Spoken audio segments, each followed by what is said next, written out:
Hello dear students, बाळांनो, HSC board 2026 साठी मॅथ्सचा अभ्यास करताना काय काय स्ट्रॅटेजी वापरायला लागेल. नेहमीप्रमाणे मी फिजिक्समध्ये सुद्धा सांगितलं होतं, तुम्ही इंटरलिंकिंग टॉपिकवर जास्त फोकस करा, जेणेकरून तुमचा अभ्यास कमी करावा लागेल आणि सिलेबस सुद्धा लवकर संपेल. जसं मी फिजिक्समध्ये सांगितलं होतं तसंच मी मॅथ्समध्ये सांगतोय.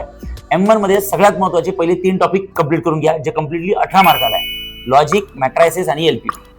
त्यानंतर सगळ्यात महत्त्वाचे 2 टॉपिक ट्रिग्नोमेट्रिक फंक्शन आणि पेअर ऑफ स्ट्रेट लाईन्स, हे बाळांनो जवळपास तुम्हाला 10 मार्काला येतात. आणि त्यानंतर शेवटचा सेक्शन जो अतिशय महत्त्वाचा आहे, वेक्टर, लाईन्स अँड प्लेन्स, हे कम्प्लिटली तुम्हाला 28 मार्क्स येतात. असं कम्प्लीट 56 मार्क्सचा तुमचा M1 असतो.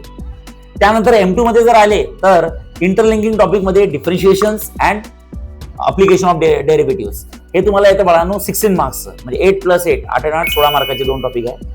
त्यानंतर डेफिनेट इंटिग्रल, इनडेफिनेट इंटिग्रल आणि अप्लिकेशन ऑफ इंटिग्रेशन, हे असतं स्वतः हा पूर्ण पोर्शन 28 मार्क्सचा आहे बघा.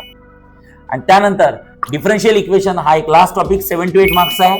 आणि सगळ्यात शेवटचे अतिशय इझी असणारे 2 टॉपिक प्रोबॅबिलिटी डिस्ट्रीब्युशन आणि बायनोमियल डिस्ट्रीब्युशन, हे सुद्धा बाळांनो 2 टॉपिक तुम्हाला 7 to 8 मार्क्सचे येतात. सो अशा प्रकारे मॅथ्स 2 सुद्धा तुमचं 56 मार्क्सचं असतं. सो M1 56, M2 56, सो तुमचा टोटल पेपर असतो बाळांनो 112 मार्क्सचा. आणि त्यामधलं तुम्हाला कुठलं तरी 80 मार्कांचं सॉल्व्ह करायचं. So it's too easy. जर का तुमचा अभ्यास बरोबर असेल तर ते इझिली होईल. Thank you so much.